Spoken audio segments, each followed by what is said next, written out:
ক্বালা রাসূলুল্লাহ সাল্লাল্লাহু আলাইহি ওয়াসাল্লাম, নবীজি বলেন, মা বাসাল্লাহু নাবিয়্যান ইল্লা রাআল গানাম।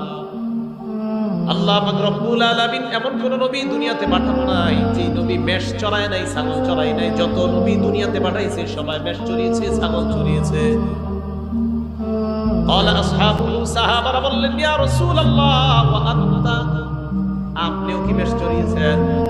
নবীজি জবাব দেয়, কুনতু আরআহা আলা করারিত লি আহলি মক্কা, আমি কয়েক দিরহামের বিনিময়ে পারিশ্রমিকে আমি মক্কাবাসীর ছাগল চড়াইতাম। আমি হালাল পারিশ্রমিকে মক্কাবাসীর ছাগল চড়াইতাম, মেষ চড়াইতাম। হালাল উপার্জনের জন্য নবীজি বলেন আমি মেষ চড়াইতাম। তাহলে হালাল উপার্জন করতেন নবীজি মেষ চড়িয়ে, কারণ রাসূলদের খাদ্য হালাল হতে হবে। আমাদের নবীও বলেন যে আমি উপার্জন করতাম কিভাবে, মেষ চড়াইতাম, এর বিনিময়ে আমি কয়েক কিরাত দিরহাম পাইতাম। তাহলে নিজের উপার্জিত এই হালাল ইনকামটা, এটা যত কষ্টকর হোক, এটা যদি হালাল হয়, এটার মধ্যে আলাদা একটা শান্তি আছে।